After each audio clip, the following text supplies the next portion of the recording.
Welcome to the Doc G Show, a radio show cluster. Without further ado, critics have said he has the face for radio and a voice for silent films. Your host, Ben Doc G. Gordon.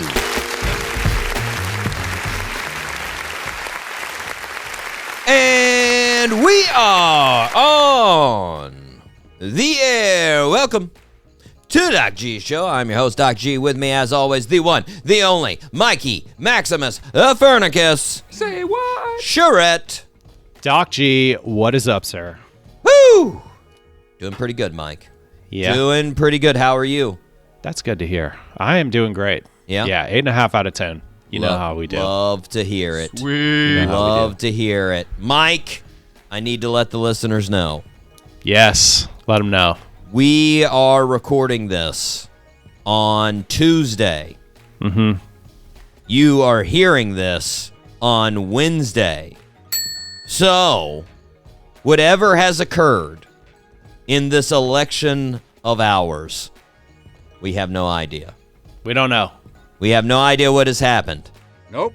What has happened or hasn't happened, we have no idea. No idea. We have no idea if great things have occurred or horrible, nightmarish atrocities have occurred. We don't know. No idea. Now, listeners, you're listening in the future. You folks out there are like, don't worry. Everything's great, guys. Come into the future. Or you're like, oh God, if you only knew. You know, we don't, Mike. And you know what? I bet most of the listeners right now listen, they're like, I envy them and their beautiful innocence. Mm-hmm. You know? So true. Regardless, listeners, take a trip back with us and imagine you're in the same place. You know? You're in a place where you don't know what's going on. And hey, maybe you're one of those bags that don't know what's going on. Maybe you're just completely ignorant anyways, and you're like, just doing my normal thing. Who even knew what was going on out there? If you're that person, then who cares? You're already there with us, right? So true. So anyways, that's where we're at, listeners. We don't know. Nope. Okay? We don't know. Now that we've established that, though, Mike, I do want to go to something that I noticed this weekend. Mm-hmm. I was driving down the interstate, and I saw a billboard for an adult superstore. The best. Right? The best billboards. And it wasn't just one, Mike. This was like for the same adult superstore, I saw like 15 billboards. Yeah. There were ads for toys. Yeah, there was all kinds of info. There was one that let me know they had tractor trailer parking. Word. Mm-hmm. And then late hours on the weekend. Friendly service. I was like, oh, man. For a little bit after I saw it, I was like, should I investigate? I don't know. 10 billboards in, I was like, I don't know. This might, they're turning my opinion. I got some time. Exactly, Mike. But then after a little bit, I started thinking, I was like, how are these stores still open? Like, who's driving down the road and sees these and is like, you know what? I haven't purchased any gadgets for my crotch in a while. I really need an inventory boost. I'm going like, and don't get me wrong, listeners. I'm not questioning the gear for your crotch. No. In the gadget department. That's your business. That's a fact. Get at it if you want to get at it. Mm-hmm. You know? I'm questioning, in a world with a functioning internet, you decide, yeah, I want to involve other people in purchasing this gear. You know? Like, you could do this in complete secrecy, and you're like, no, other people need to know about this. Like, who is that? Who? And then, when I was looking at those billboards, Mike, the tractor trailer parking. Who is that for? You know? Who's like, well, I've got to deliver this trailer full of home goods from Maine to Florida. But since there's a convenient adult superstore, might as well stock up. You know? Might as well get some stuff. I could buy all of these things in the privacy of my own home without the knowledge of any other human. But instead, I want to involve some people. Word. And you know what? I want my name, image, and likeness associated with this adult superstore. Yes! That's what I'm going to do. Like, so weird. Yeah, it is weird. And on top of that, Mike, almost every truck now has GPS and instant tracking. So, like, the parent company of the truck could check in at any time. And what's that conversation like? Yeah, that is true. We couldn't help but notice you stopped in northern Florida for about an hour and a half after your lunch break. What happened there? Just needed to stop. Adult Superstore, you know what it is. Come on. You've been there. Yes, we have. We understand. That totally makes sense. Fireworks last week. Now you're in an adult superstore. Come on. I can't resist. They're both necessary. All the billboards. They are necessary. But, you know, anyways, Mike, I'm just surprised. That's all. I'm just surprised they're still open. Yeah. You know? There's a lot of interesting billboard setups around Florida. Yeah. Just surprised they're still open. I'm just surprised they're still open. Like, people are probably surprised that we're still on the air. You know? Yeah. And guess what? We are, listeners. And we're going to keep going. That's right. Just like an adult superstore, we will be here. And we will remind you about being here. And hopefully, there are some truckers right now that are listening to us. We can only hope. Mike, are you ready to fire up the adult superstore that is this show? Let's fire up the show, Doc G. 5. All 3 engines up and burning. 2, 1, 0, and lift off. Mike, we have a beautiful, beautiful show. We do. That we are completely oblivious in this show. We have none other than the fantastic returning guest, Niko Moon, on the show. My goodness, just love this guy. Yeah. You know, I talked to him when I was recovering from my illness, Mike, and you know, I still have a little bit of some congestion during the interview, but you know what? He brightened my day. That's what happened. As he does. Yeah, you know? And he's one of those guys that's just searching for positivity all the time. And it's good to hear. It's very good to hear. But, Mike, before we do anything, before we talk to Niko Moon, we need to start where we start. Birthday suit. Happy birthday, Mr. President. It's correct. That is correct. I think you've got this one. Cool. Born on November 6, 1988 in Scottsdale, Arizona, she started acting as a child. She played in The Wind in the Willows, a local production of that, when she was 11. She then acted in 16 more plays over the next 2 years. She moved to L.A. after she dropped out of high school after her freshman year. She gave her parents a presentation on why she should be able to become a professional actress. Then in 2007, she landed a pivotal role in her career in Superbad as the character of Jules. She played in Zombieland, then the movie Easy A. In 2011, she starred in Crazy Stupid Love with Ryan Gosling, Julianne Moore, and Steve Carell. She then played Gwen Stacy in Spider-Man. Then in 2014, she played in Spider-Man 2. She played Billie Jean King in 2017 movie Battle of the Sexes, and she played the lead role in Cruella in 2021. She's married to Dave McCary, and they have a production company named Fruit Tree Together. Name that birthday suit wearer. Is the first name Emma? You're correct. Okay. Last name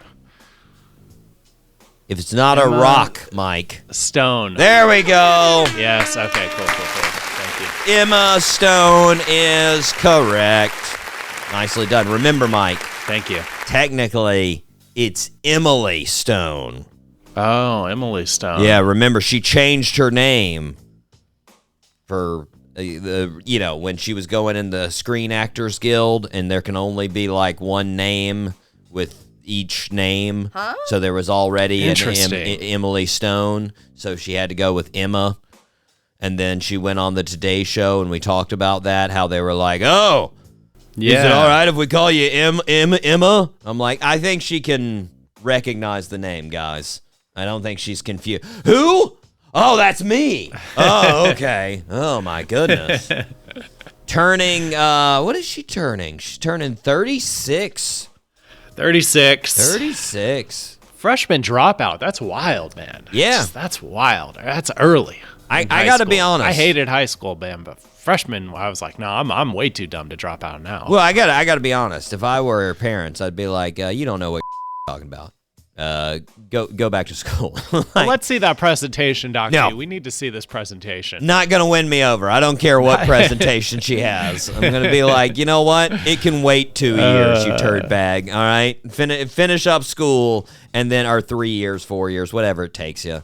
Normally it'd be 4 if you're in freshman year. But still, let's give it those years, Mike. That's what I would say. But, apparently her parents are like, well, guess what? We said she could go, and now she's a giant movie star millionaire. So I think we were right. So, I guess they know their kid more than I do, Yeah. Because if it was my kid, I know they'd have my genes, and I'd be like, listen, you are not nearly dedicated to make this happen. You are going to be a giant failure, and this is not going to work out. So let's just go ahead and get a contingency plan going here. Let me show you a presentation. Yeah. Here's how you will be a failure in life, just to amp you up, kid. Let's start with slide 1, high school. Here's some just pictures. I'm going to point out all your flaws. Here's what's ugly on your face. Oh, no. Jeez. Anyways, it all worked out for Emma. And you know what? She doesn't look like she's 36. I'll give you that. No, she doesn't. She has one of those sort of ever youthful faces, Mm-hmm.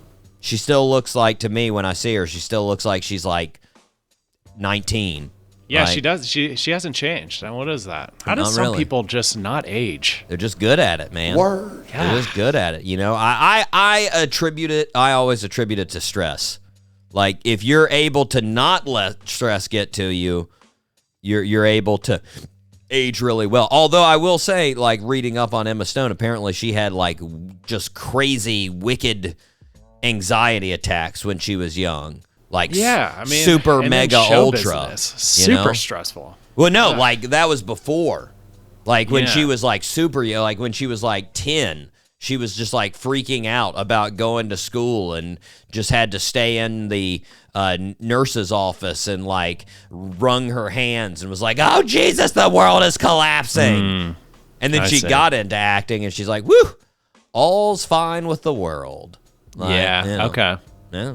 Worked out for her. Anyways. Yeah. Happy birthday to Emma Stone. Mm-hmm. Mike, are you ready? You ready to rip some headlines? Let's rip some headlines, Doc G. It's now time for Rip from the Headlines. Okay. All right. We got a humdinger to start off with, Mike. We got one from page 6 here. Quote, Sean Diddy Combs used a scale to ensure female freak-off guest didn't weigh over 140 pounds. Word. I don't know, Mike.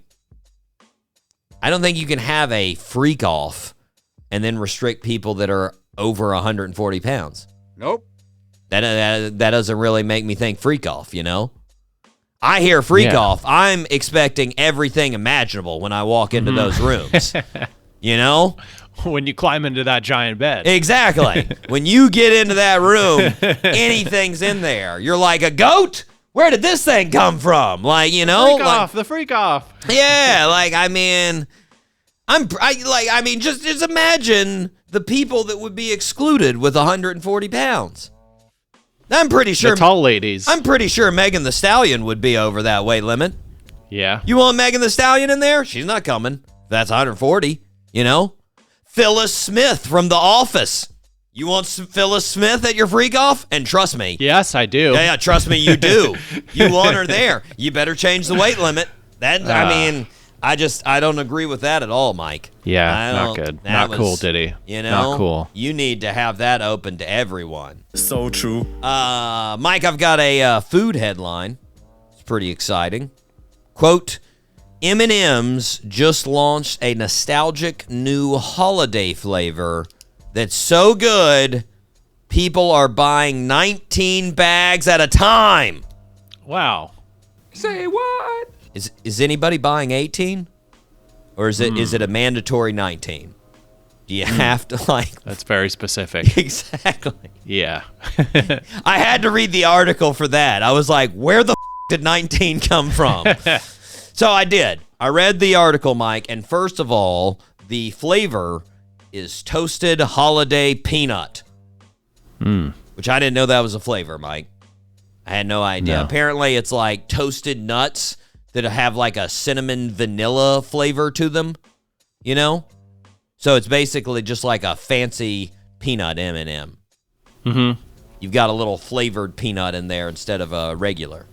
Okay. This is what the headline came from, though. When I looked into the actual article, it says someone in the captions of a Instagram post said, "Yeah, I'm gonna go and buy 19 bags. Very good. Subtle hints of cinnamon, vanilla, and peanut." First of all, Mike, since there's peanut already in peanut M&Ms, I'm guessing the flavor's not too subtle. No. You know. Second, we need confirmation that this person is real and they actually did purchase 19 bags. I don't think this happened. I think this was false advertising on this headline, Mike. I think this was a bot. Fake news. I think this was a bot from M&M's trying to get people riled up about toasted peanut holiday M&Ms. Somebody from Big Candy. Exactly. Trying to infiltrate the comment section. Exactly. Exactly, Mike. Mike, I've got a headline here from In Style. Quote, Camila Cabello looked unrecognizable in a ski mask with a sheer lace bodysuit. End quote. Mike, how many times have you worn a ski mask to look more recognizable? What the hell? Yeah, I think it's pretty well accepted that when somebody wears a ski mask, they're looking to mask their identity. Yes. There's a reason it's the official headwear of robbers. Like, there's not, oh, you know what? I think for this, I am going to try to let people know who I am. So I'm going to get a custom mask with my face printed on the front. just right but there. keep all the holes. Just right there, and my name on the forehead. Like, ridiculous. She looked pretty good, though. Good for Yeah. you, Camille. Well, I mean, in the fact that I couldn't see her face. But, you know. Mike, going on to travel and leisure, or leisure, however you want to say it. We love both. We love both. Quote, this country was just named the #1 post-breakup destination in the world, and it has some of the best beaches. End quote. Mike, I was unaware that you had to leave the country when you break up with someone. Like that. Yeah. Here I've done the last 5 breakups I've had completely wrong. I stayed in this country like a moron when I should have been like, I broke up with them. I got to get out of here. So true. Like, they have another article that gives us the countries we'd like to most send our ex after we break up with them. Oh, space? #1, North Korea. Ooh. It's not going to be a picnic. But you should have thought about that before you slept with Jackie, you like, you know. Mike, you want to guess what country it is? Mexico. Cancun. It seems to be your go-to, Mike. Seems Love to be that your place. go-to. Even Mike, though I've never been. Greece. Oh. Yeah. Which I gotta say, like Greece seems like a place where you could forget your troubles. You know, There's so many islands there, and They it's have just so many troubles over there. there's all kinds of troubles. But if you have money, you don't have to think about it. Like that's the thing. You're over there just being like, hey, I'm drinking a lot, and I broke up with my significant other. Yeah. You know, Number 2 on the list, Mike. Portugal. Yeah. Yeah. They say what part? Nope. Just any part. Just gave us a full-on Portugal. So, Yeah. So there you go, listeners. If you've broken up with somebody recently, pack your bags. You have a mandatory trip coming to either Greece or Portugal. Okay? Not your choice. You have to do it. Said so by Travel and Leisure. Okay? Mike, moving on. We have a BuzzFeed article here. BuzzFeed says, quote, 28 signs someone has very low intelligence, according to users on X. Word. Let's be honest, Mike. Getting advice for intelligence on X, not the best resource. No. That's like getting weight loss advice from Dairy Queen customers. Really shooting yourself in the foot with that one. Might want to go somewhere else. Mike, if you're wondering what some of them were, I didn't look at any of them. I was not interested. But Probably a smart thing to do. Yeah, well, 28 signs that you're smarter than this BuzzFeed article. Mike, I've got a headline from In Style again. This one might pique your interest.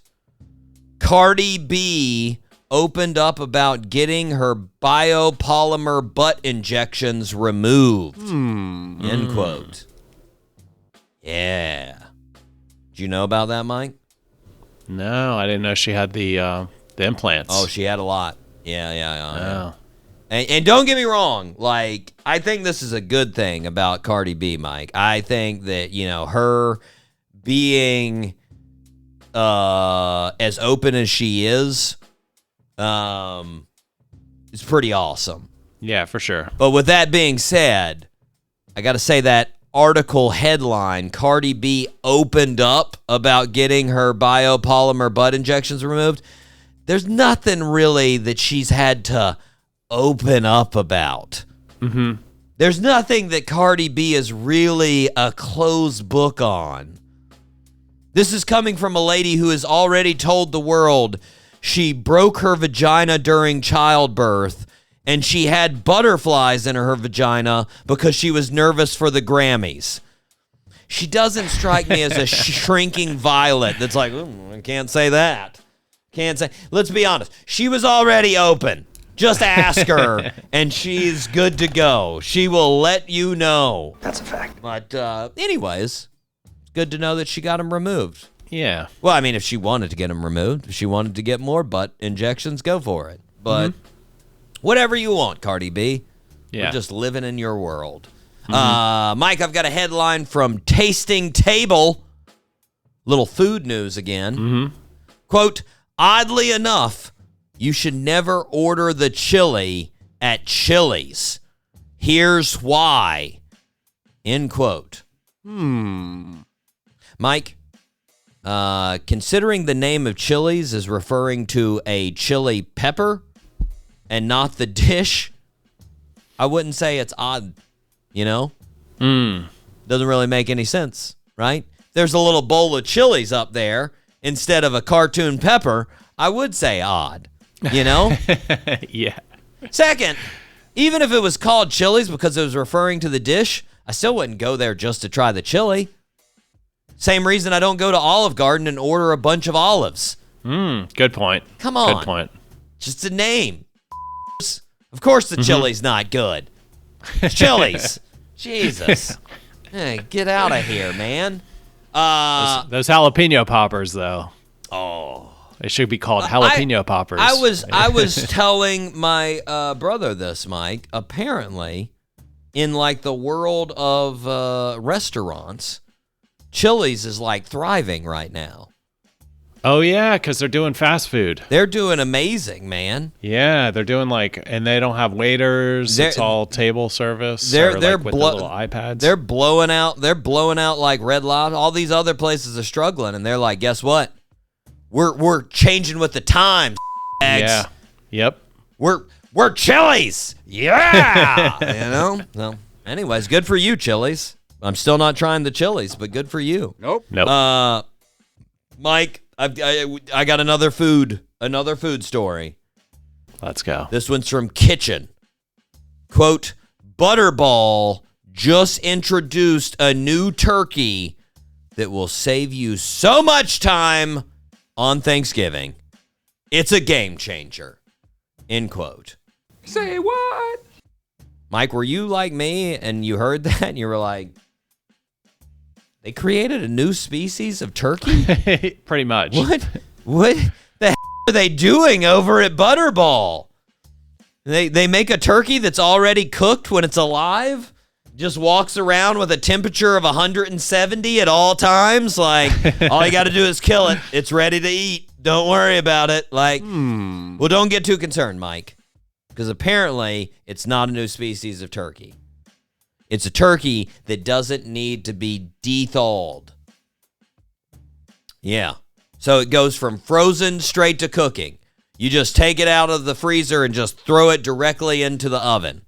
Which I'm sure I don't like that either. Which for sure, I'm sure for half of our listeners, Mike, they had no idea you had to do that anyway. So like, oh. I thought I'd just throw it right in the deep fryer. Is that why it's sucked the last 10 years? Oh, okay.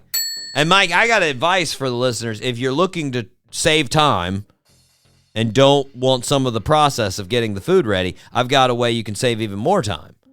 You can go to what people call a restaurant and pay them for the food. Yeah. That will save you a ton. And here, I've got you a restaurant to go to. Chili's. It's amazing, Mike. Guess what, listeners? We have a new person who is endorsing the show. Chili's. Not really. I wish. That'd be great. I would really. That'd be a good sponsor. I'd really bump up Chili's then. Come on, Chili's. Come through. We're looking for you. We have open spots for sponsors. Amazingly, we do. I know you didn't think we had any open space. Listen, I mean, you gotta be honest, listeners.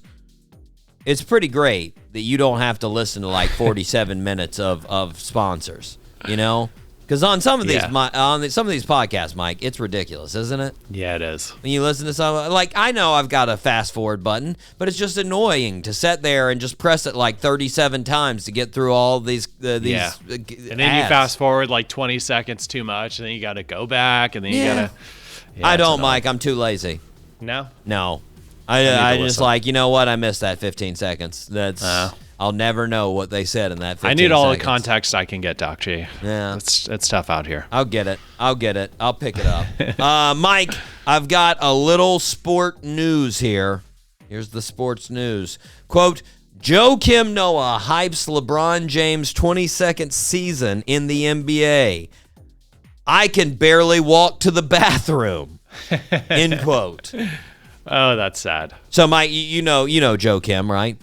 Yeah, he was on the Bulls. He was on the Bulls. He played for the Grizzlies for a hot minute. He looks like a tall child.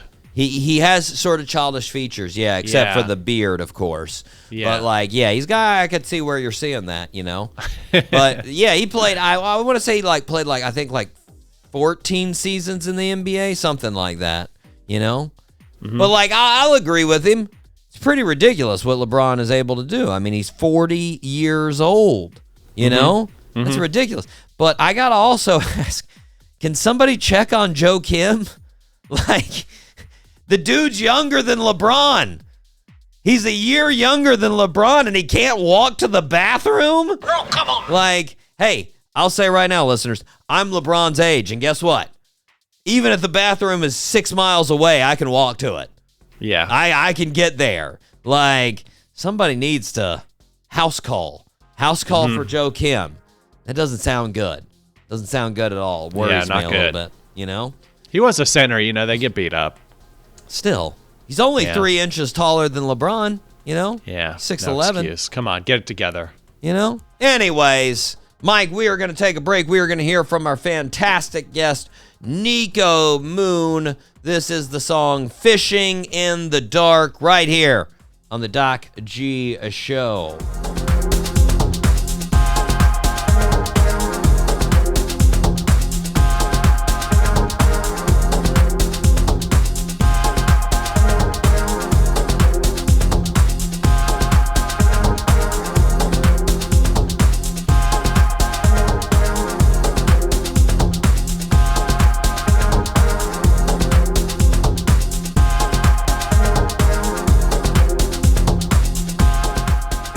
And we are back here on the Doc G Show, Spinnaker Radio, WSKRLP 95.5 FM in Jacksonville, Florida. Mike, what do listeners need to do?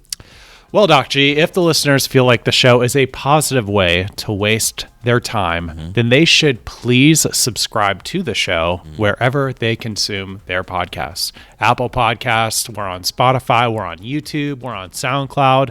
Please subscribe, and if the listeners are feeling extra generous, please leave us a 5-star review. We love you. Oh, For yeah. those. Oh, yeah. And if you don't leave us a 5-star, we don't love you.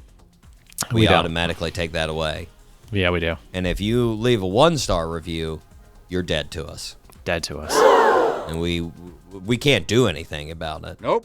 But we still are horrified and ashamed. And we'll know you in public if we do see you. We will know. Not at all. That's an empty threat by Mike. But still, I'll we'll keep know. it there. Maybe not Doc G, but I'll know. Mike is a soothsayer. Mike, we need to thank the people that we know gave us 5 stars. The 5-star listeners. We need to thank do. these regulars that are out there just listening to the Doc G gospel. Here they are.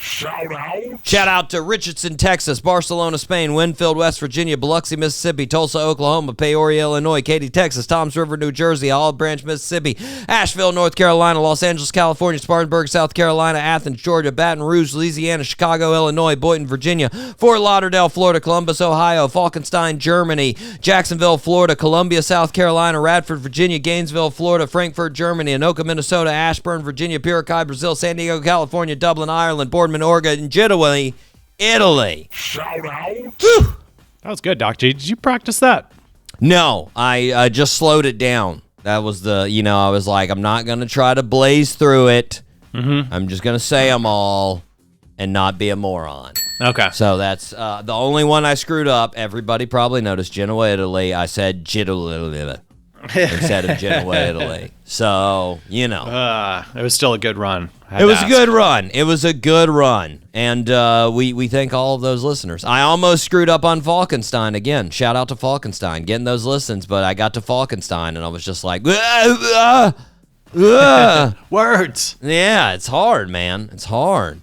4-star listens. 4-star listens. Mike, shout out first to Rockford, Illinois. You know what's coming, Mike. Mike, what is the temperature in Rockport, Illinois? Give it to me. All right. What time are we at? And so that would be... Okay, I'm just going to throw out a guess here. We're 1 hour back. Yeah, 1 so hour I'm gonna back. say 50. Yeah, 50 degrees. Pretty respectable warm-up call, Mike. This was 57. 57. So you're a little bit off, but there you go. They do have, I think, a cold front coming through, so you could, you were just predicting later in the week. That's I all would you have were been doing. right eventually. Exactly. Shout out to Orlando, Florida, O-Town.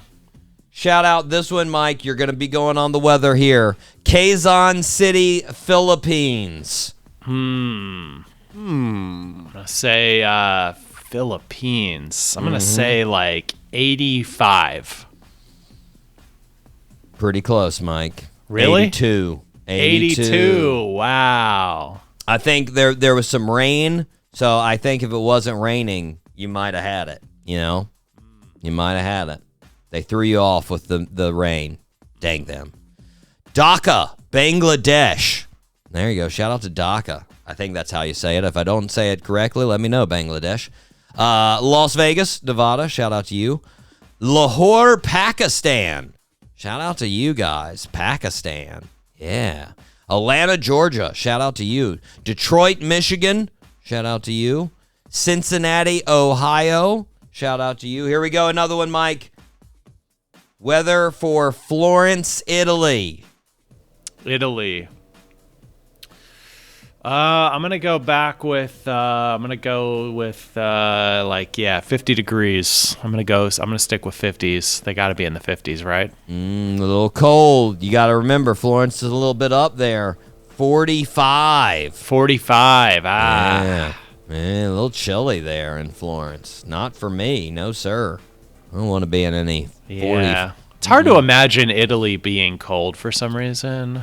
Well, you got to think of where you're at, though. You know, like I bet you right now, if we go to Naples, they got like at least 10 degrees on Florence. I'm gonna call it right now. I was right. They have 10 degrees on Florence. I called that, listeners. I called that. Okay, Mike. We've got shout out to Miami, Florida, Brooklyn, New York, Singapore. Singapore, Mike. What do you think Singapore is? Ooh, no idea. Man, totally guessing here. I don't even know where Singapore is on the equator. How far away it is? I'm going to say 60. Real off on that one, Mike. Really? Real off on the 82. 82. It's pretty close to the equator. Okay. It is pretty close. Let's see. Hold on. I'll give you, I mean, this is all stuff listeners want to hear. So let me. So true. Oh, yeah. They're only 1 degree off of the equator. Oh, okay. Yeah. So they are right on there. So it pretty much sticks around 80. Anyways, shout out to Singapore. We appreciate you listening. Shout out. Budapest, Hungary.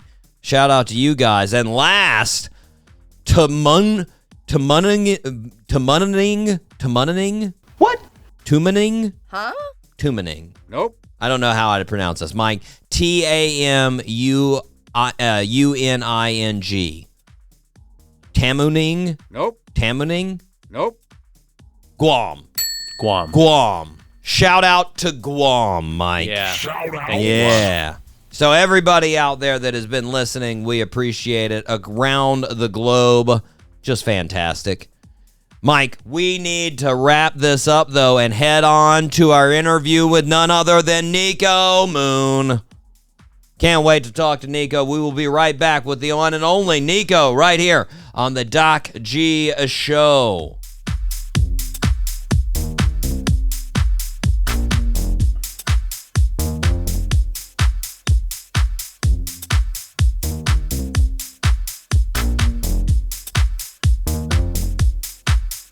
This is 95.5 Spinnaker Radio. WSKR-LP-FM, UNF Jacksonville.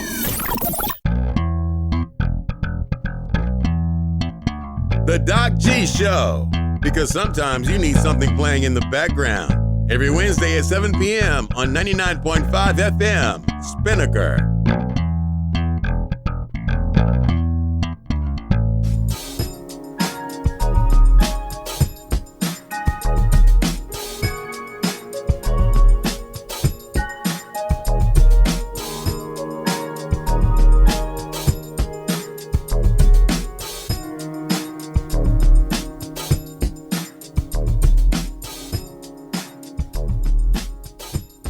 Welcome back to the show, everybody. We are super excited to have one of my favorite people in country music back on the show. He will be performing at the Country Bay Music Festival in Miami on November 9th and 10th. Mr. Niko Moon. Niko, how are you, sir? I'm great, brother. How you doing? I'm doing good, man. I am doing good. I noticed the last time we had it scheduled earlier. You got caught in the sky there. You were headed towards the Texas Tech homecoming concert. Yeah. How'd that go? It went amazing. It was absolutely packed. I played the show with Midland, and Nice. it was a lot of fun. Nice. Now, I noticed you generally are a fan of not wearing shoes on stage. Was this a shoeless performance? I don't think it was actually. Too cold? Yeah, I think it was too cold. So the only Mm-hmm. time where I go with boots nowadays is if the weather just won't allow for the Mm-hmm. toes to get spread out, But if I can, I definitely do, because for me, it's just a lot more freeing on stage if I don't got any shoes on. And the whole goal of the show for me is to take everybody on vacation. I like to think of the show as a vacation. And so, that helps me just get into that mindset of like putting my toes down in the sand, kicking off the shoes. Now, do you have a temperature threshold? Is there a cut point, or is it is it by a feel that you go out there and you're like, nah, it's too cold today? It's all intuition, man. Okay. Well, now I also noticed, I really like it. You've got some great like short matching combos. Like a lot of tropical vibes of the short shirts. Are those like special tailored things? Special Niko Moon things? No, I'm just, I'm a lover of I call them cabana sets. Yeah. I don't know I don't know what anybody else would call them, but I could see that. I'd call them that. I love wearing them because, again, it just puts me in that mindset. And for me, it's all about just creating that environment, and so whenever I run across a cabana set that I see that I like, I always pick it up. So I'm collecting them. I need to come out with my own here pretty soon. That's it. Well, now, I mean, last time you were on the show, I was looking at it. I mean, not surprisingly, you've done a ton since the last time you've been on the show. Your daughter is almost 2. Yeah. I'm guessing everything's going great with her right now. It's going great, man. It's the best experience ever of my entire life. I know that probably wasn't grammatically the right way of saying it, but I'll tell you what, man, I'm having so much fun being a dad, and it's unlocking rooms and flipping on switches in my brain that I didn't even know existed. And I'm just having an absolute blast with it. That's awesome. That is awesome. Well, now, last time you were on, we talked about Zac Brown and, starting out with Zac and sort of how he catapulted the career and whatnot, the great songs you guys wrote, like Homegrown and Loving You Is Easy. And we even talked about the song Day That I Die. And, I mentioned how I thought, like, well, would have been easy enough if you were doing that part instead of Amos on the song. But at the time I was a full-time songwriter, though, so yeah. And But you Amos and Zac finally recorded something last year. Yeah, we did. Heaven Has a Bar. Right. And, that was so much fun. Zac's kind of like a mentor to me in a lot of ways. That was someone that I met when I was playing at honky tonks around Georgia, and he took me on the road with him. So I learned so much about the whole music world from Zac. And so having him on a song was really important to me. Yeah, it came out great. And when I saw it, I was like, all right, finally got the song together. That's what I'm talking about. Well, now I noticed, I think it was around the same time there, I was cruising through the Instagram, and I saw you on tour, and it was like a little bit of a montage where you were cranking some weights, and you were hitting the cold plunge. Now, man. Now, is that like a must-have on tour? Yeah, definitely the working out part. I'm working on right now trying to get an inflatable cold plunge out on the road. That was one that was there at the venue. Ooh. And so I was like, let's go. So whenever saunas or cold plunges are at the venues, which they are sometimes, I'll definitely use them. And I'm trying to get a blow up one to bring out here on the road full time. But I'm in my health and wellness phase of life right now. I think being a dad is one of those switches that has flipped on, is being like, hey man, I got to make sure that I'm the best. You're around for a while. Yeah, I'm around for a while and the best dad I can be. So, getting healthy has moved up on the list of important things for me. Nice. And so, on the road, it's kind of hard to do because we're in a totally new place every single day. So it's easy to kind of let it slide and be like, when I get back home, I'll get on it. So I've been carrying some free weights just under the bus and a bench. And Nice. then we'll pop the bench up and throw the free weights out. And some of the boys on the road have been jumping in with me and working out with me, and it's been fun. I like it, man. Well, I mean, I know you went to Sanford for track and field back in the day. Yeah. So, like, do you get any running in, or is it all resistance now? Well, I kind of think of the show as my cardio. Okay. I'm nonstop moving for about 75 minutes on stage every night. Yeah. I've cut back on my running. And I love to run, but unfortunately it beat my knees up pretty bad. And now once I get about 1.5 miles into a run, my knees just start aching really bad. I think it's probably all the cartilage that's gotten worn down from all those miles I logged in college. I love doing any sort of like body weight stuff, yoga, and then resistance stuff. It doesn't matter if it's free weights or bands. For me, it's not about like obviously getting jacked, because your boy ain't. It's about just being healthy and getting the muscles active, getting out there. Yeah, putting just in a little work. keeping the body moving and making sure that I'll be a good example for my daughter. I love it. Well, what was when you were back in track? What was the favorite event? Was it the shorter stuff? Was it like the 1500, 1600, or was it the longer stuff of like 10K? Yeah, I was the long distance guy in college. So I was 5K and 10K in track, and then in cross country it's 8K in college. So I was a long distance guy. That's the thinking time right there. That is, man, you spend a lot of time thinking, and you could stop anytime you want to. It's up to you, really. So it's this whole kind of mental game, really. Oh, it's a push. It is a push for sure. Well, I mean, to go along with the healthy lifestyle, you started Happy Himalayan water last year. I did, man. What made you end up creating a bottled water? Well, when I decided to get on this health and wellness train and really start trying to find that better me within. When it came to what to drink water wise, I really had no idea. There were so many great resources out there, documentary wise, on food. So I went to YouTube and I just went hunting, and I found this guy named Martin Reese, who's this amazing water expert. And from him, I learned basically what kind of water to drink, which is basically very simply natural water. And not to drink purified water, because purified water doesn't have any minerals in it. And it's good for things like irons and appliances and stuff like that, but not for human consumption. We're made to drink water with those natural minerals in it, because it's those minerals that pull the water into our cells. So that was kind of like a light bulb moment for me. I had never heard any of that kind of stuff before.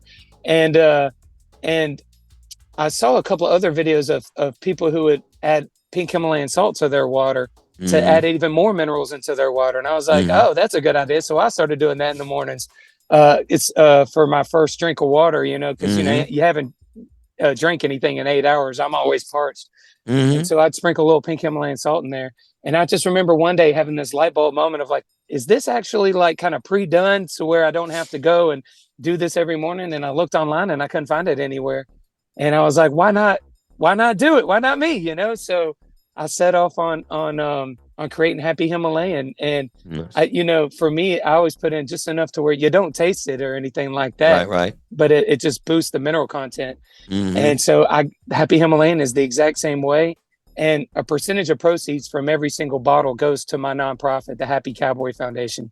That's why it's called Happy Himalayan, a little tip of the hat to the foundation. And it's really all about not just being water that's good for you, but good for the world at large and good for other people, helping other people out there find that peace of mind again. For sure. Now, do you still have the color changing bottle? Yeah, it changes colors, man. Nice. That was a fun thing that I ran across when I was looking into how I wanted to design the bottle. And the reason why it changes colors when you go from inside to outside is because vitamin D is so important to our mental health. And then Happy Cowboy Foundation, it's all about improving mental health. And, when I made that realization that, I didn't realize that being outside actually does help you feel better. I wanted to make sure that the bottle encouraged people to get outdoors, man. And I think 2020 for me, along with a lot of other people out there, it was a time of being really insular, and it kind of almost created that habit of it. And so nowadays it's almost a little easier to be inside than it was before. And so getting that kind of encouragement to get outside by the color changing, the kids love it. And as well as it's just a fun thing for the kids, man. They love when it changes colors. Hey, it's a fun thing for me. It doesn't have to be a kid. I hear you, man. I hear you. I love seeing it change colors. That's great. Well, now on the music side of things, you've been on a bit of a tear. As far as just like, so you just had a single release, Money Can't Buy, that just came out. Came out. You had Better Days, which was the full album. And then you had EP as well that came out, and you got the great cover there of Fishing in the Dark live version. You've been on a tear, but first, I guess, go back. What made you want to cover Fishing in the Dark? Man, that song was a song that I grew up on, and that has so many great memories for me. And whenever I cover a song, I want it to be one that really inspired me to want to make music. And Nitty Gritty Dirt Band and that song in general just has always put me in such a good mood. And I always want to make sure that I can also put my own twist on a song and tip the hat to it in a way that honors the artist and the song. And if I don't feel like I can do that, then I don't want to cover it. And I felt like I could do that with this song. And so, man, it's been so much fun playing it live at the shows. It's fun watching so many people out there have such a love for that song the same way that I did growing up, you know. And the reason why I'm putting out so much music right now is because I went independent in January. So Happy Cowboy Records is my record label now, and I'm fully independent. And what comes along with that is being able to put out music whenever I want to. So Money Can't Buy, my new single, I wrote that song 5 weeks ago. Man. And that's how fast an independent artist now can move compared to being on like a big record label like I was on before, is I was really hindered in how quickly I could get music out. And now it's just like boom, boom, boom, keeping the music coming. Well, I was gonna say, I was actually getting ready to say that. I mean, I noticed, that you weren't with Sony, and I was thinking about it because I've had a lot of independent artists on the show, had a lot of major label artists before, and obviously there are benefits of being with the major label. You get the safety net there, but to me, it always just seems more fun as an independent artist. Like you said, there's no, oh no, we're waiting for this. We're waiting to release this. No, you need to do this first. We're going to look at this. We're going to look at these numbers. Then we're going to come back. Has it been more fun since you've been releasing independently? Man, it's 10 times more fun. It really is. Not only do I actually own my own music now, which wasn't the case before. When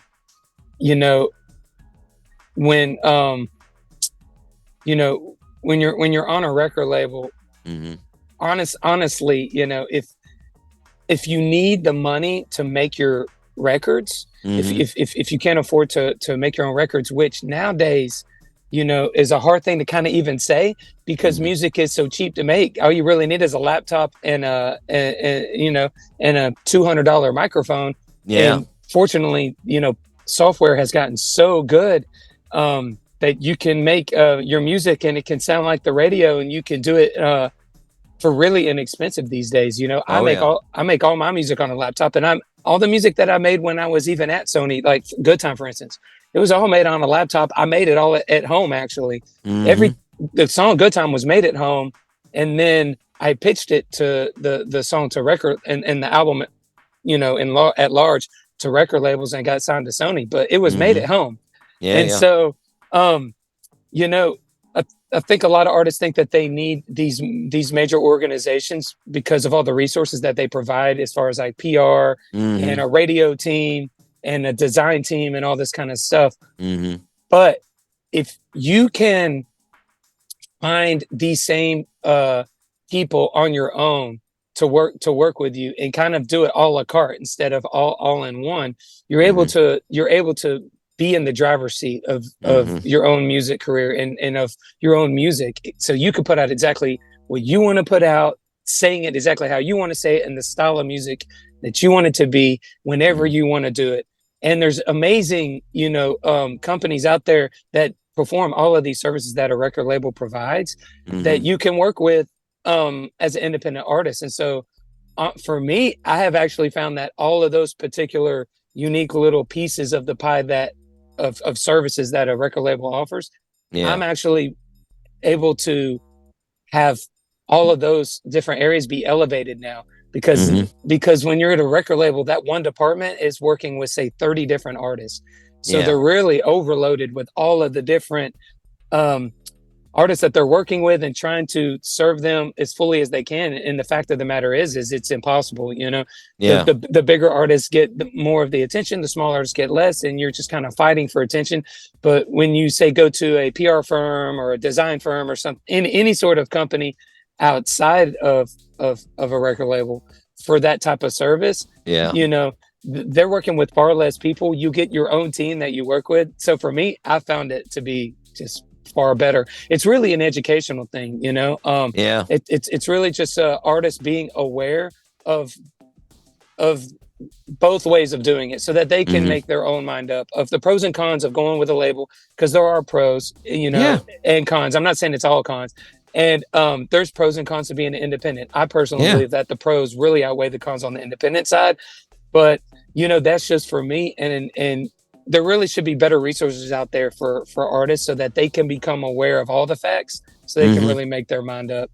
Oh, no, I like I said, I completely agree. Obviously, I haven't the actual practice of being an independent artist, but just the experience of seeing independent artists in a big label contract and outside. It just seems like you said, you can still get a lot of the resources, pretty much all of the resources, and it's easier to get the resources as an independent artist, like you said, because usually a lot of times when you're at a label, you've got like this one point person, and so every single thing that you have, you go and ask them for that. But if you have those individual resources, then you know exactly what you're going for to ask. Hey, like you said, PR. Okay, let's talk about it. Like, instead of going to these middlemen that you're going to have to wait for, and you're going, well, they're getting back to me. They said they're going to, it's just, yeah. And if there's one company that you're working with for one aspect of things, like social media management or something, they're working on all your social media. And if for any reason, if you're unhappy, you can just go to another social media management company, and it can be that way with every piece of your of your resources. Whereas on a label, if you're not, it just is what it is. You're stuck, So there's a lot of pros to it. Well, fun fact real quick, going back on the Fishing in the Dark, we did have Jeff Hanna of the Nitty Gritty Dirt Band on the show a couple of years ago, and super nice guy. Just was super happy that we had the old Nitty Gritty Dirt Band on there. And we didn't even talk about Fishing in the Dark. I mean, that's how many hits they have, is that we talked about other things. We never got to that song, It's crazy. I love that. Well, now we talked about the switch there from independent artists and the fact that you were releasing all this music. Now, did you have a build-up? Did you have a little bit of a stockpile that you needed to release when you became an independent artist, or was it now you were just sort of a consistent release? So I had a collection of songs, and big shout out to Sony for being kind enough to let me walk with those songs that I'd recorded that hadn't been released, because they didn't have to do that. had a really good relationship while we worked together, and so everything went really smooth on the separation, you might say.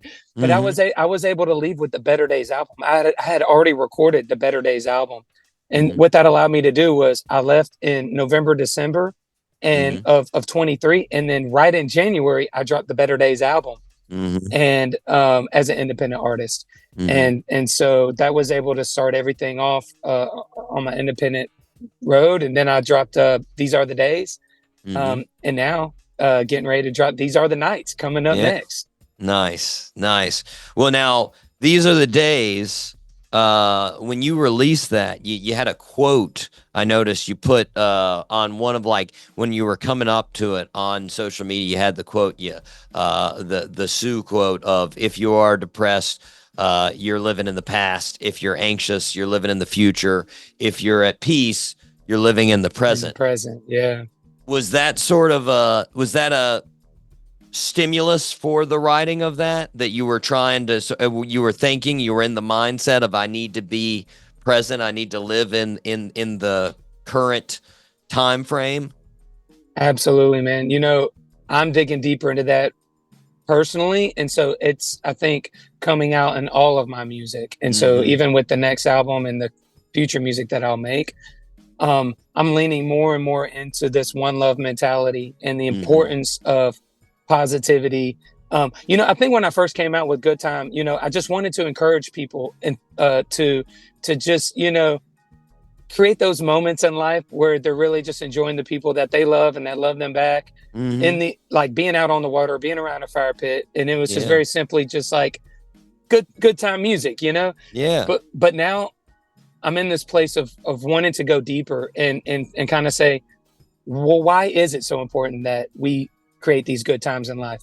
It's because life is short and we need to make sure that it's sweet, and living optimistically and positively is important, and it's a meaningful thing to strive for in life. And that positive music can really be helpful in facilitating that sort of a mentality in life. I get so much encouragement from guys like Bob Marley, and Jimmy Buffett in my own life, to remind myself that every little thing is going to be all right, especially in 2024 with as much, I think surrealness comes with the modern human experience, so putting out that music that really lowers the temperature in the mind and puts the mind at ease is from this one love mentality is really what I'm leaning into right now. Absolutely. I love that quote, by the way. Kung Fu Panda, the movie, they sort of stole that quote and gave it to the old turtle, Oogway. Oogway, he has basically the same quote, and I love it. Man, because it's one of those simple quotes that just rings absolutely true, and there's so few of them out there, Yeah. But from people thousands of years ago all the way to today, we all recognize that being stuck in the past or being stuck in the future is not nearly as enjoyable. It's just being in the moment. Being a dad now, my daughter really helps me with that, because I tell you what, man, I'm constantly either critiquing something that I did, and how we could have done it better, or getting after the show, being like, oh, I made this mistake or that mistake, or looking towards the future and just wanting to make sure that this is right and that's right. And I hope my daughter's going to be okay. And all this stuff, and sometimes just sitting down and just playing just something simple with her while she's playing make-believe ice cream store. And it just brings me into the moment, into the now, and reminds me that life is such a beautiful thing, and don't let getting caught up in all of the ifs of life take you away from the beauty of the here and now, like what you're talking about, And so I hope that the music can help people soak into the here and now. Yeah. Well, and I'll say, there's probably nobody better to practice being in the current moment than a 2-year-old. They don't have much, they don't have too much reflection. And they're usually not looking too much ahead. So it's usually pretty much like, hey, what's in front of me right now? That's what interests me. I'm doing this, so it's it's a good reminder that get out of your own head and get in there. It brings me back to a simpler time in life too, and reminds me that life wasn't always so complicated, and I wasn't always so burdened by all of the things running around in my mind, because so much of this is cathartic. It really is. So much of the music is. I think some people get this misconception of me that I'm just like Mr. Happy all the time, and perpetually in this state of bliss. And it's so not true, that I'm, dealing with all of the same things of life that everybody else is going through as well. Yeah. And I think that's why it's so important to me. I'm talking to myself and all. You want to put it out music. there. Yeah. Yeah. I'm talking to myself in every song I sing. Exactly. Well, now, I mean, most of your songs, like you mentioned, I mean, they've got this theme to them. And there's usually, like you said, there's usually water. There's usually a fire pit. There's something along. But I noticed the lake. I mean, on these days, of course, it's all over the song. What's your go-to lake? Where do you head when you go to a lake? So I live about 5 minutes from Old Hickory Lake out here in Nashville. Nice. So this is the lake that I'm really close to, and it's the lake everyone goes out on. There's another one about 15-20 minutes away called Percy Priest, but but Old Hickory's a lot closer to me. I grew up living really close to Lake Lanier in Georgia, so that and Lake Altoona.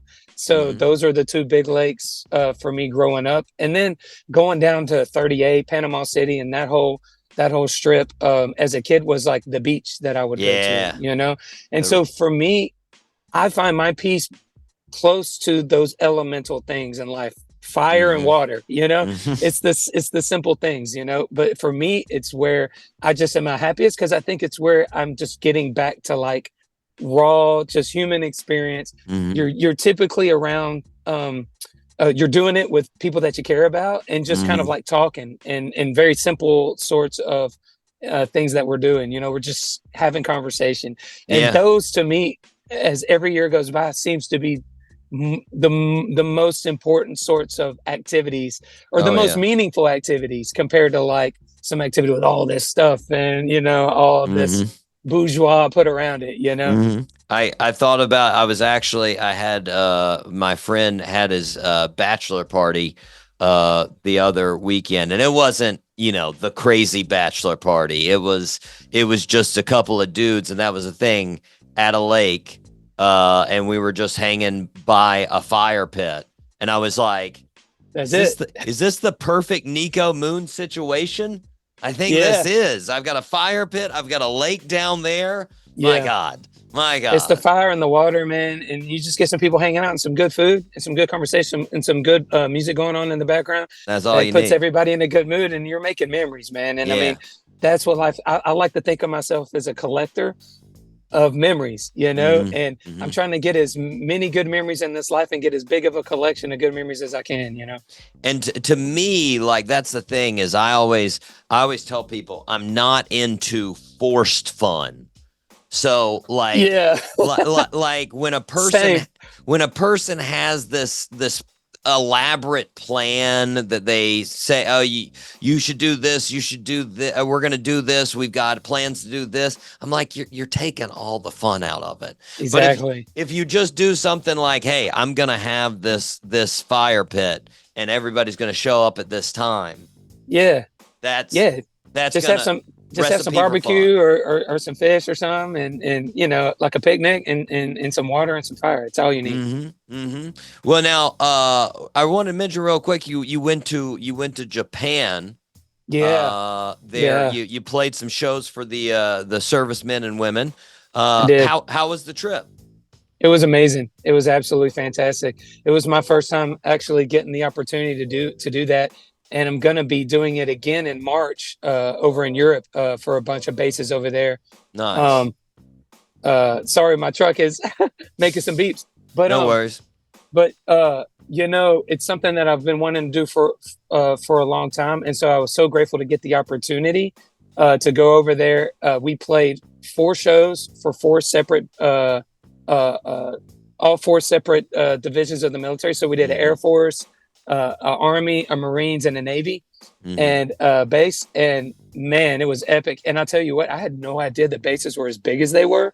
Yeah. Because I've never been on one before.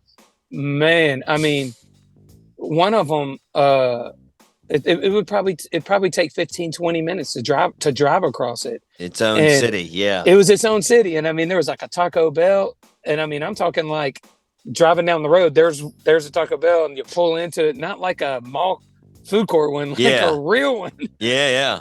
I just had no idea they were that big, but you know, they were so appreciative of the fact that we came over there to just to play some music for them. And I'm thinking, you know, it's such a minor thing, music, you know. Yeah. And what they do is such a major sacrifice. Mhm. And I was just grateful to get the opportunity to go over there, bring a little piece of home, you know, over there for them, you know. And in my nonprofit, the Happy Cowboy Foundation, we also do a lot of work with our service members through therapy. So mental health is what the Happy Cowboy Foundation is all about. And Yeah. Mission 22 is an amazing organization that provides therapy to service members that are dealing with PTSD who have come Nice. home. As well as wounded warriors, and we've made donations to both of those organizations. Just Very in the year that we launched, which was Happy Cowboy Foundation launched in January, Nice. and we've made 2 contributions to both those organizations. So I'm a big believer in doing everything I can to help them, because Yeah. they are giving so much for us, so that you know, I mean, for me personally, so I can go around and sing country songs. You know, Yeah. it's like, it's such a mind-blowing thing that of the sacrifice that they make for what we do, you know, and Exactly. for this life that we live. So it's the least I can do to try to give back as much as possible within Well, now, the abilities I've been given in life. well, now speaking of international destinations, I was taking a look at your Spotify listeners, and in your top 5, you've got Brisbane, Australia in there. Yeah. Now, do you have an Australian tour in mind? Are you thinking about doing it? You know, I went over there and played CMC, which Uh-huh. is this big country music festival of almost all American country artists, but some Australian country artists as well that will go over there. And I'm talking, it's huge. It was thousands and thousands, tens of thousands of people.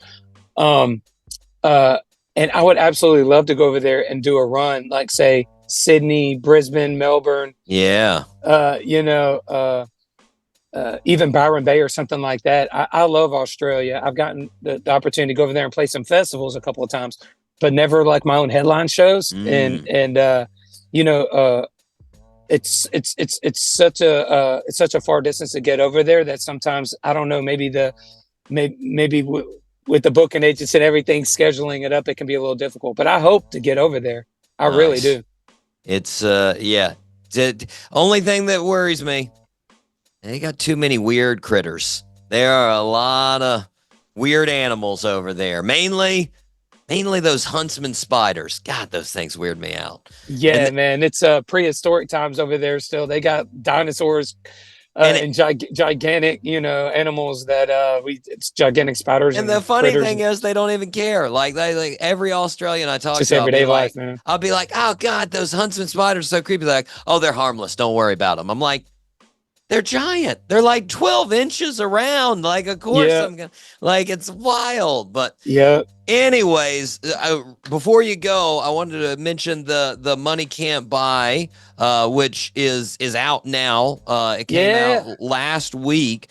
A super awesome song. Obviously, I mean, it goes along with that same theme. I mean, the idea of, hey, all these great things, I don't need money for. That's right. They're around me. I mean, I'm guessing it was in the same flow, the same inspiration that you had with this song as far as writing it.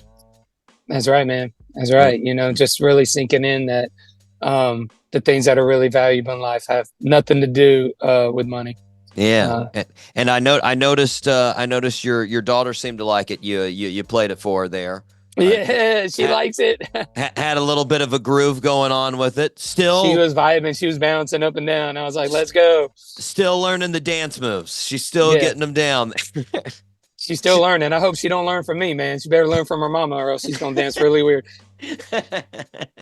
Wait, she'll get that free atmosphere like on stage, as long as she Yes. can get that flow, man. Go on vacation. Exactly. Well, Nico, I know you're a busy man. I don't want to take up any more of your time, but I want to thank you for coming on the show again. Oh, it's my pleasure, brother. It's always great to see you. Can't wait to get down there and play. I'm so excited for the show. It's going to be good. Listeners, make sure you check out Money Can't Buy on all streaming services. And in a few weeks, November 9th, 10th, check him out with the Zac Brown Band and a whole bunch of other artists at the Country Bay Music Festival in Miami. Right now, let's take a listen to Money Can't Buy right here on the Doc G Show.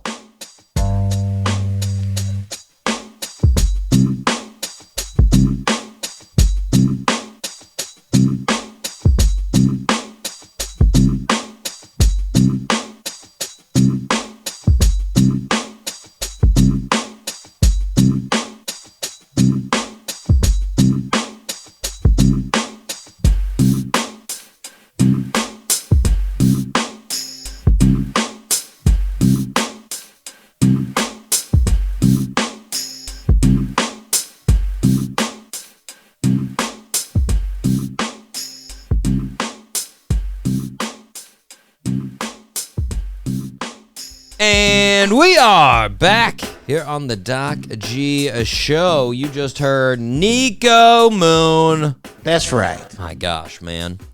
That guy just out there. Now an independent artist, Mike. I think that's better.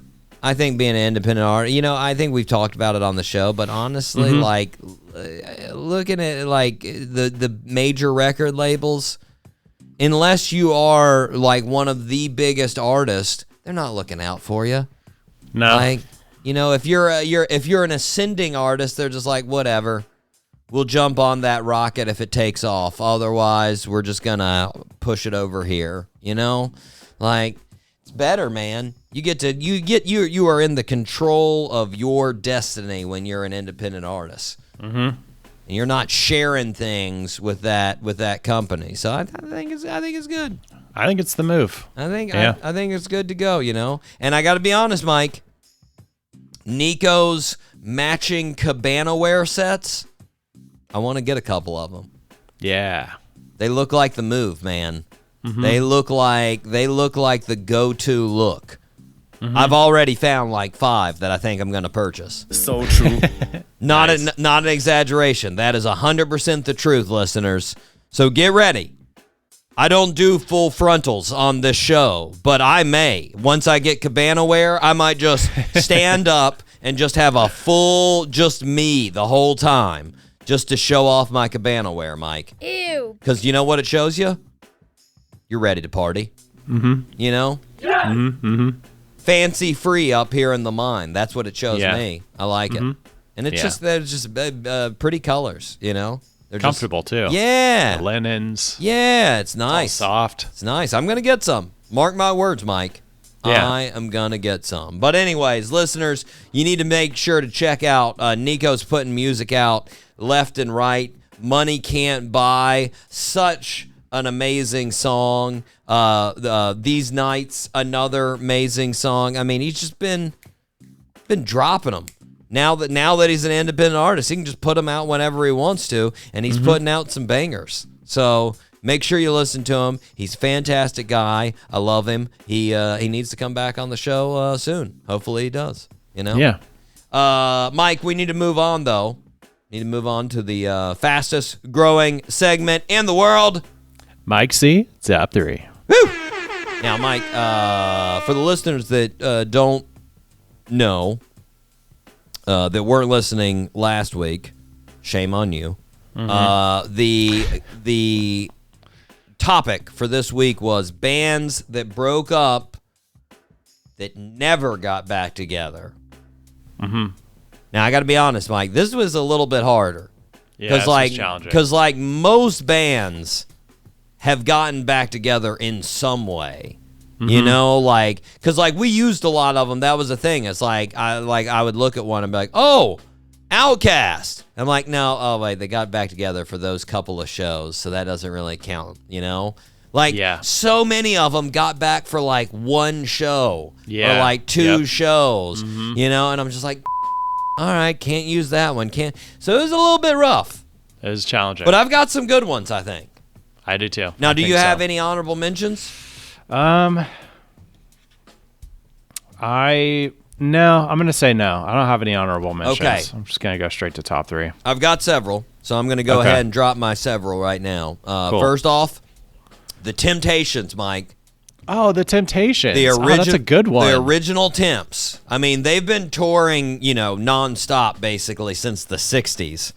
But it's always been a different crew, right? Oh. And you always, David Ruffin, the lead singer, never got back with the original crew. So you never really had the original Temps, the 5 original guys back together after I forget what year it was, like 69 or something like that. I mean, you got to hear all the songs. They did everything, but it wasn't that original group, So yeah.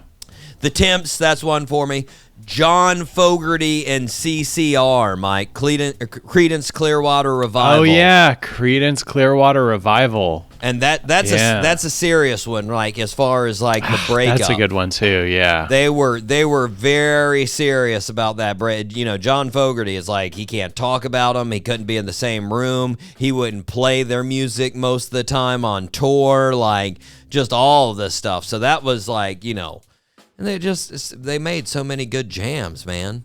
They were prolific. Yes. I mean, it was between, I think it was 68 and 72. Yeah, just song after song after song. Yeah. Had Green River, Down on the Bayou, The Silver Spoon, just the whole Forrest Gump soundtrack. Basically, like any Vietnam movie, you were gonna hear a CCR song, like any Vietnam movie. Then UB40, Mike, former guest of the show. Oh. UB40. I didn't mention it, of course, when Robin, when they came on the show, but the split between Robin and Allie, the two brothers of the camps there. I mean, Allie broke off. He's the lead singer, the original lead singer. He's brother, of course, to Robin in the band. Now they have 2 UB40s out there going, and like both of them have refused to talk to the other. It's one of those things that you're like, come on, guys. Come on, guys. Get it. You're not only band member, you're brothers. Like you're brothers, and you haven't talked to each other in like 25 years or something crazy like that. Like that's unnecessary. You got to get over it. That life is just too short. I'm never going to have that type of relationship with my siblings. I told both my sisters, I was like, we're never going to have this. We're not talking to each other for multiple years at a time. I don't care what happens. Yeah, within reason, obviously. Yeah. If they murder somebody, murder is a big one. Yeah, But yeah. Otherwise. Yeah, no, I completely agree, man. Last one on my honorable mentions, Pantera, the rock group. Pantera, yeah. Now they've came back. They've been touring recently with Zakk Wylde, and I love Zakk Wylde as a guitarist, one of the best to ever do it. But he's not Dimebag Darrell's, the original guitarist. Dimebag has sadly been dead for 20 years, right? And that's one of the main reasons that they couldn't come back as the original group was Dimebag died before they could get back together, So the original group broke up, made so many good metal songs. I mean, Pantera was just one of the, good metal bands. And sadly, they never had the original group back together. So, okay, on to my actual top 3. Number 3, NWA. NWA. That's a good one. NWA, of course, they never got back together with the original. You never had Dr. Dre and Eazy-E back in a group because obviously Eazy-E passed away because of AIDS, so they never got to reform that original group. They did a couple of things like in the late 90s, I think early 2000s, where they like put Snoop in the group, It was like basically NWA, and I was like, that's not NWA. Like, I mean, nice try, guys, but like you should just call it most of NWA with Snoop. That's what you should call it. Like it's just not NWA. So, anyways, I would have, it would be nice to see the original gang. Obviously not possible because of deaths. So, Yeah. Anyways, Mike, you're number 3.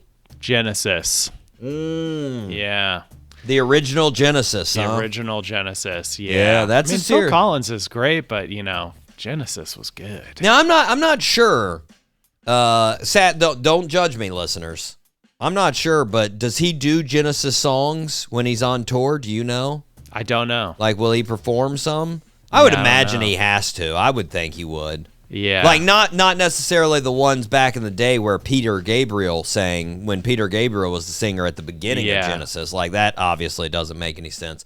But, like, the ones where he's singing, like Invisible Touch, I would imagine he sings Invisible Touch on his solo stuff, Yeah. I don't know. They got to make that one happen because Phil's not looking so good in health, man. No. They need to. Yeah. They need to make amends, Yeah, they make do. amends. I agree on that one though. Genesis is the God, man. There's so many jams, and try not to listen to Invisible Touch and not just want to like just groove through a hallway. Like you just want to dance when Invisible Touch comes on. It's such a good song, man. Yeah, it is. My number 2, Mike. Journey with Steve Perry. The original Journey, man. Steve Perry is the ultimate rock singer, and he's never been back with the original Journey lineup. And that's just, the Killers, man. They're I mean, all the songs, the Don't Stop Believin', The Wheel in the Sky, The Laughin', Lovin', like, come on, just, and Steve Perry, like, his voice, just to be able to sing without a falsetto, the amazing that he does. Yeah. Again, they're missing all the, just over petty stuff, Mike. Petty stuff. Over petty stuff. They could be out there making millions of dollars together, making people happy, and they're not doing it, They're not doing it. Anyways, Mike, you're number 2. My number 2, the Talking Heads. That's I have a newfound appreciation for them. It's very new. I didn't know about the Talking Heads before, like, this year. Oh, wow. That's a very new appreciation. Yeah, it's a very newfound appreciation. But yeah, Talking Heads. What a great... I'm a fan. Good. I'm a fan of all their classics, Yeah. The Take Me to the Rivers, which isn't their song, but Take Me to the River, Psycho Killer, of course. Yeah. They got some jams. Yeah. Yeah. And never got back together. I understand. Never got back together, yeah. I have a feeling my number 1 is going to be your number 1, Mike. I feel like it's a lot of people's number 1. The Beatles. Oh, the Beatles. No, it wasn't yours. Okay, it was not yours. Yeah, the Beatles. They never got back together. The original crew, the Fab Foursome. You never had Ringo, John, and Paul and George together again. They broke up. I think it was, I want to say 69. Yeah. Beatles fans are going to hate me for not knowing that exact number, but I think it was 69. And just never got back together. And then of course in 19 it's either 80 or 81, John Lennon got killed. So yeah, just lost that forever. I feel like, if he wouldn't have been murdered, I feel like they would have gotten back, at least for like we were talking about last charity time. show. Something. Yeah, with like one big "Here We All Four Are" got back together. Like a Live Nation. Yeah. Thing. And now George isn't with us either. He passed away as well. So now all you've got is Ringo and Paul left. Now Ringo and Paul have definitely played a good amount of times together. But the Beatles. One of the biggest bands ever. Never got back together. It was, and I think, I think, not saying that it's like good but like I think that's one of the reasons too, that it's like just so you look back and there was never anything that sort of tarnished that time of them together. It was there, and then they were never again together. And so you just have this capsule of all of their stuff that it's just like, oh, what could have been? What could they have done after this, you know? Mm-hmm. But anyways, Mike, you're number one. My number one, Daft Punk. Daft Punk. I mean, it might happen, but it doesn't look like it's going to. No. I don't think it's going to. I'm going to be honest, Mike. I did not see Daft Punk coming as far as your number one. Daft Punk, man. I'm a huge fan. Not. I was about to say not taken away from Daft Punk, but I just didn't. I should have seen it coming. That makes more sense for you. Just in the Daft fact Punk. You got a little bit more electronica in your life. Yeah, so, you know. I do love that electronica. Yeah, Daft Punk. They've been on a couple of commercials recently. Couple of they're like basically always on commercials, but I forget which song it is. They're on perfume commercials. They're on two. They're on a cologne and a perfume commercial. Chanel 5, I do believe, with Margot Robbie. Yes, yeah. What's the song? Veritas Quo. You know Veritas Quo, Mike? No. Okay.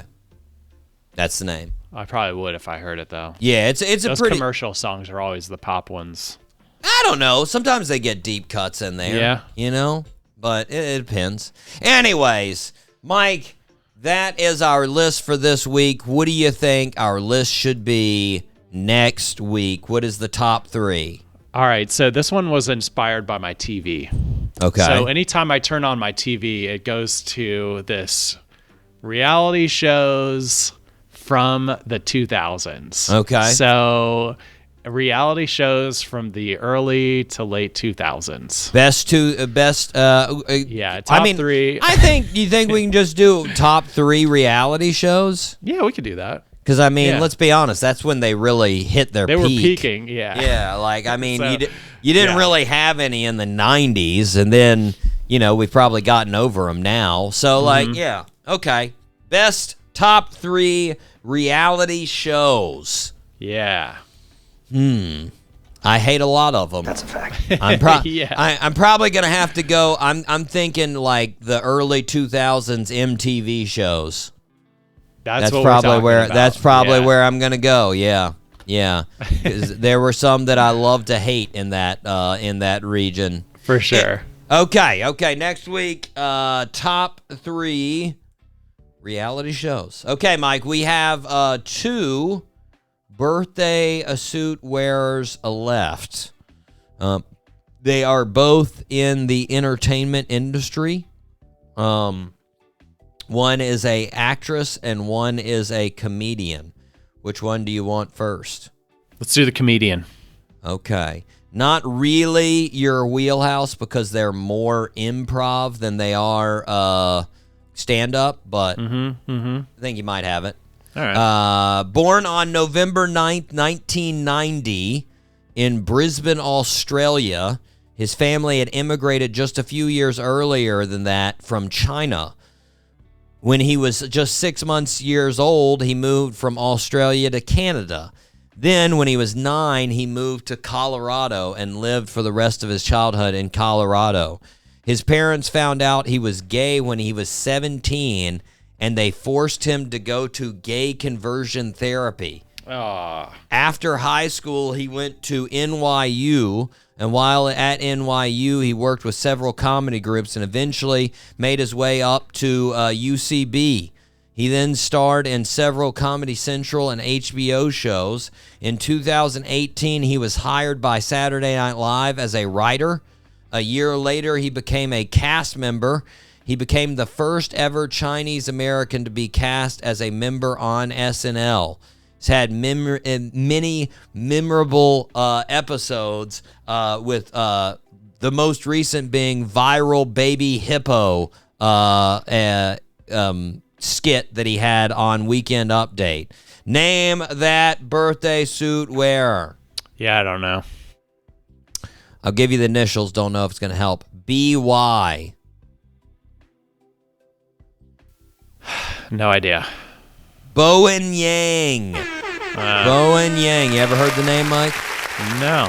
You should talk about comedians you should get to know. He is a fantastic cast member of Saturday Night Live over the last 4 years. Done a lot of good things. Has a lot of good additions on a lot of the skits. Definitely shout out to Bowen Yang, turning 34 for Bowen. Nice. There we go. Also, don't envy him on that gay therapy. That's got to be weird. Oh gosh, that was so weird. He actually, he did it, I wouldn't say willingly, he said. It was basically, to get his parents to stop trying to get him to do it. He was just all right, yeah, sure, I'll go.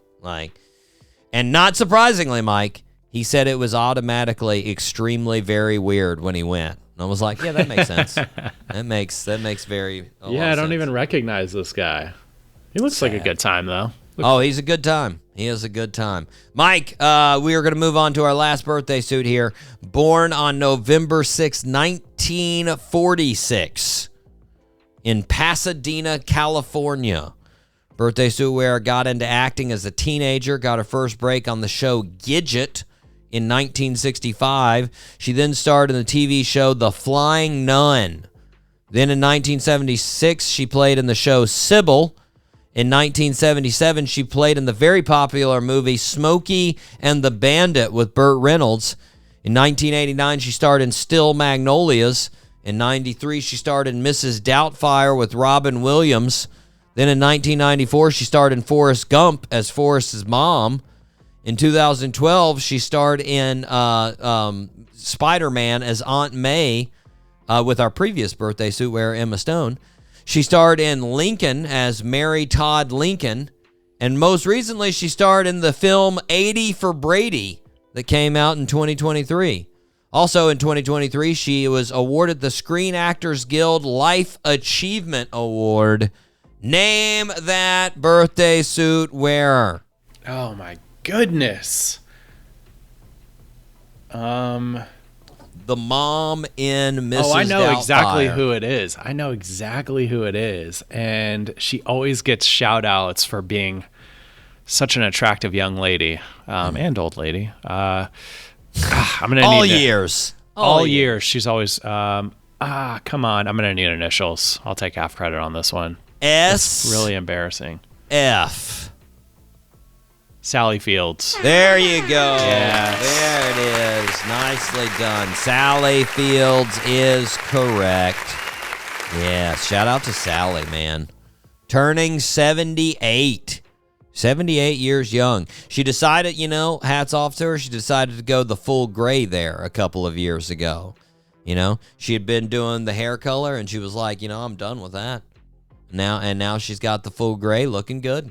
Looking good. Yeah. I forget what, it was a while back, but she got into, apparently over COVID, she got really into baseball. She was really just digging on some baseball games during COVID. And I was like, yeah, I could see that. That's a real good time waste. I'll make sure that you spend some time there. But anyways, shout out to Sally Fields, shout out to Bowen Yang, and lastly, of course, shout out to Emma Stone. So there we go. Mike, that is it for this week. We need to wrap it up. But next week, we will have some fantastic guests. We have the one and only Brandy Denise coming on the show. Can't wait to talk to her. Gonna be fantastic. But otherwise, this has been the Doc G Show. I have been your host. With me, as always, the one, the only, Mikey Maximus, the Vernicus, Charette. Always a pleasure, Doc G. Thank you so much for having me. Of course. Until next week, zip it up and zip it out. Zippity-doo-dah.